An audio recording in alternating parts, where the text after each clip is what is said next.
name's Jimmy Reed. You'd have to look him up. Real guitar experts talking right there. Yeah, now that's the wonderful thing about this show. I've never, ever claimed to be an expert about anything. And as I've become very fond of saying lately, beware the experts.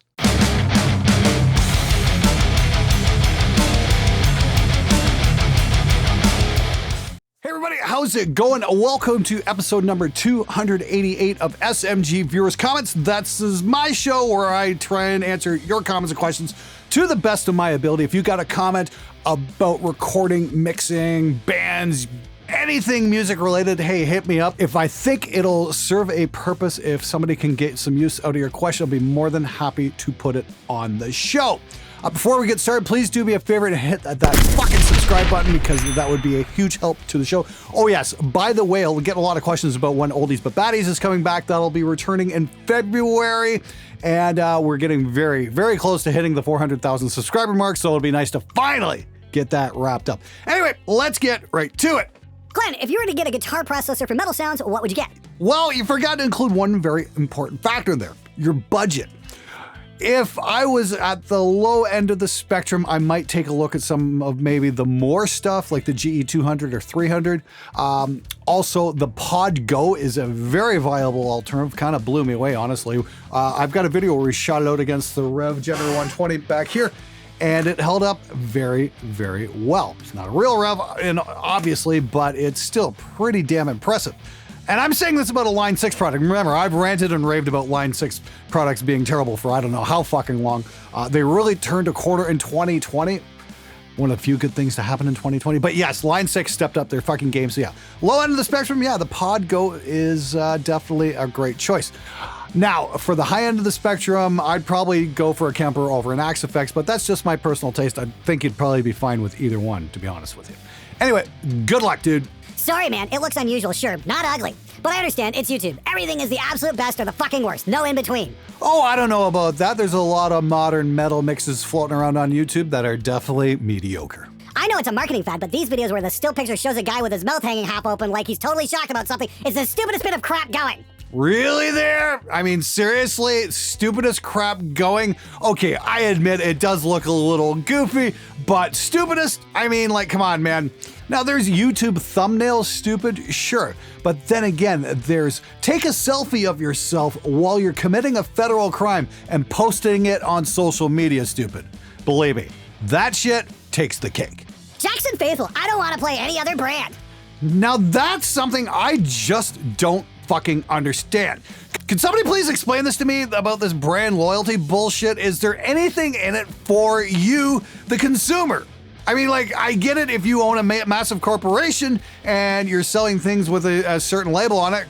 You sell your product, if people are loyal to that, means you're gonna sell more product. That's great if you're the one making the money, but as a consumer, I don't really see where the benefit is to just being loyal to one brand. Can somebody fucking lay this out for me? Because I just don't get it at all. I mean, like, if we're talking about guitars, it doesn't matter what's stamped on the headstock. The big question you have to ask yourself is, will it stay in tune? And does it sound good? And does it play well? If it meets those three criterias, it's a good fucking guitar!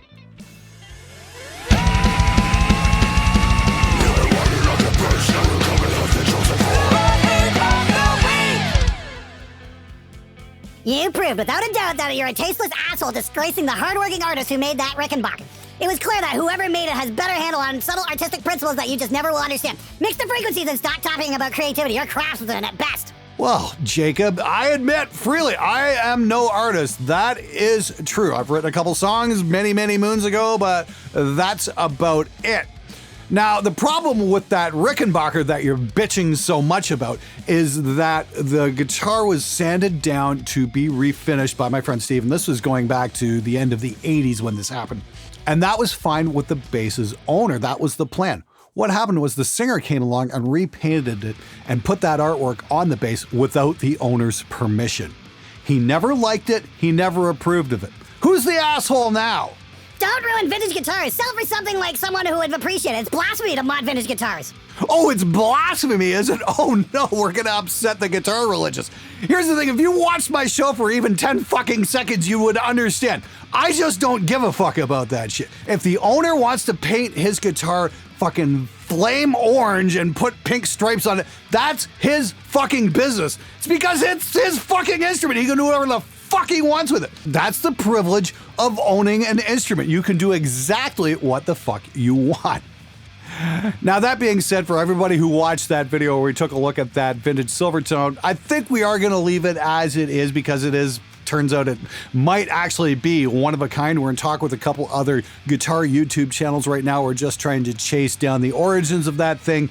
And I got to give a shout out to Brad the Guitologist, who gave us a tip that that treble pickup might have become degaussed. And we might do a video where we try and remagnetize that pickup and not fuck with anything else. So yes, everybody freaked out. Don't repeat it! Don't repeat it! Yeah, okay, relax. Chill the fuck out.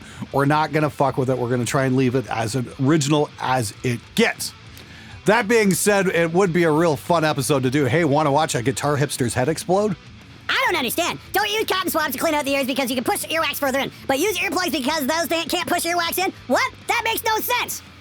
Well, retro progress, let me lay it out for you in terms that even you can understand. A cotton swab is about that long. It goes in real fucking deep and can really fuck up your eardrum and impact earwax on your eardrum and really fuck with you.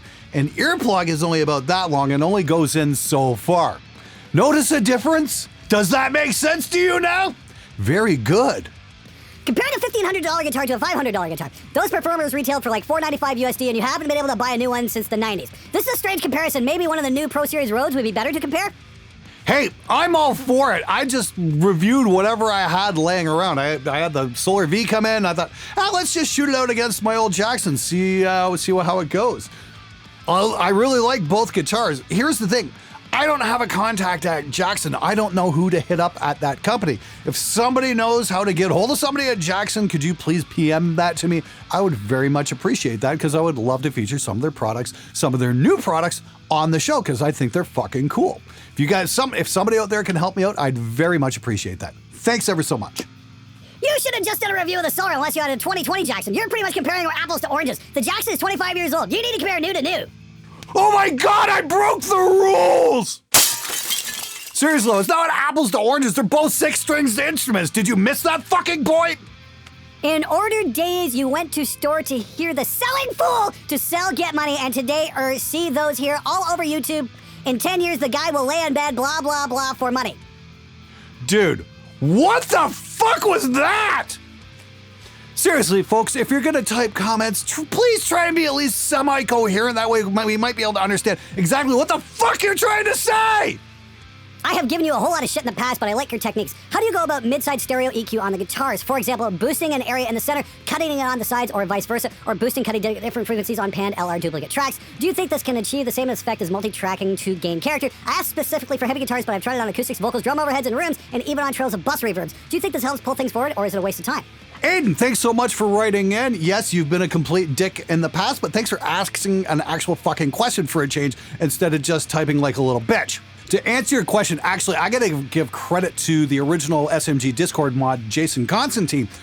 He showed that exact technique on a rhythm guitar part to another SMG Discord user, Blinding Fury. And he came up with this amazing guitar tone, and what happened was he had it EQ'd differently on the sides than he did in the mid frequencies.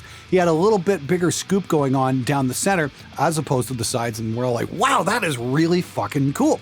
So for metal guitars, yes, you can absolutely do that, and you can get some absolutely stunning results. I highly recommend it. If you check out my video on the greatest free EQ for Reaper, it's called the RE EQ, or we call it the Reek. It's a beautiful looking EQ. It's absolutely free, and it does mid-side decoding as well. So you can throw it on your guitar bus and do exactly that. I haven't tried it actually on reverb tails or overheads or rooms or anything like that, but I think that's a really fucking fantastic idea. Thanks so much for sharing. That's the whole point of this show is like I share ideas, but if you guys can share awesome ideas with me, believe me, I'll try them out. In fact, I might just do an episode where we investigate that. Thanks for the tip, man. Anyway, to all you guys out there who are wondering, please check out the SMG Discord. I'll have some links in the description below. Please come join us, come hang out, and trade some recording tips. It's a wonderful resource to hang out on. And we also do Counter-Strike Saturday nights. We have a lot of fun with that. It's definitely worth hanging out, folks. Anyway, hope to see you guys in there. Can't wait to hear that. Hey man, hope you find this. Have you done more micro preamps? Recently found out Cradle Filth uses the preamp and the Radar as their main live rig. Think you're the perfect man for the job. There's 20 of these fuckers to do it, so they'll do it now before they add another 10. Keep up the good work. Been binging on these for the last few months. Wow, L1X, thanks so much for the suggestion. I haven't taken a look at the more micro preamps, but you know what? I might just reach out to them, see if they can send me something. Might be a lot of fun to check out. I mean, like, seriously, the last thing I did for more was the GE Labs app, which is an amp sim. It's probably the best iPad guitar amp sim I've ever come across. The way how it profiles guitar amps and you can make your own custom patches and shit. It's really fucking impressive, I gotta say. Pretty impressed. I was also really impressed with the GE300. I reviewed that a couple years ago, and when I was still down in Hollywood, that was really fucking cool as well. So yeah, I will definitely take a look at that, see if I can get them on the show at some point. Thanks so much for the episode suggestion.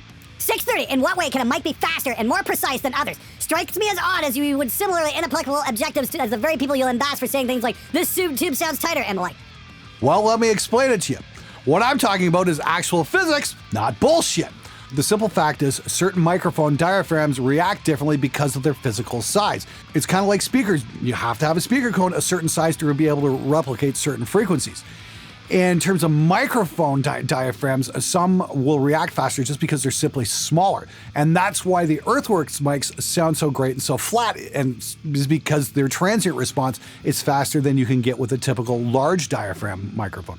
An Earthworks diaphragm is about that big, whereas a large diaphragm will probably be an inch and a half, something like that, depending on what brand of mic you're using. And they are definitely going to sound different. And it all comes down to transient response, and it all comes down to physics. This is a serious question that's been driving me insane for the last couple of months.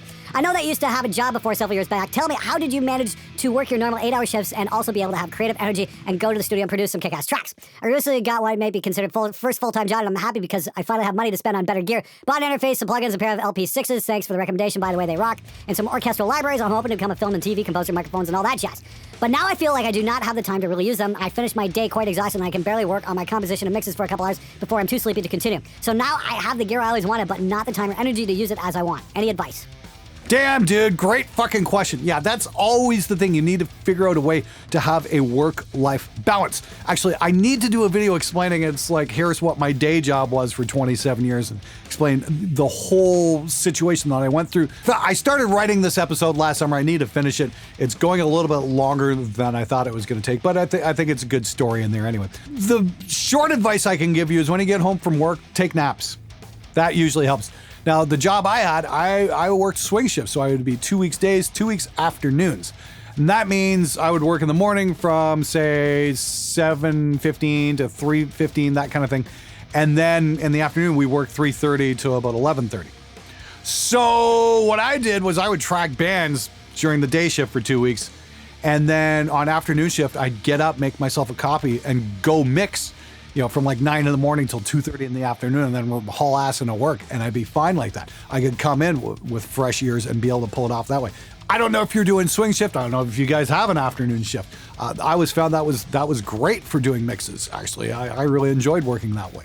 But if you're doing like steady day shift, the trick is to take naps. When you get home from work, nap for an hour, get up and go do your work, because you're gonna find it's a nice brain reset and it'll allow you to work much more efficiently. Anyway, I'm hoping to do that video next month. Time will tell, see if I can pull it off or not. Anyway, thanks so much for watching. Thanks for subscribing and just sticking with me for all these freaking episodes. You got a comment or a question, I want to hear from you. Leave it in the comments below, and if it's really cool, I will try and put it on the show. Once again, please do me the favor and hit the subscribe button, because I want to answer your questions and I want to help you make better records. Until next time, get out there and make some metal, you absolutely magnificent motherfuckers.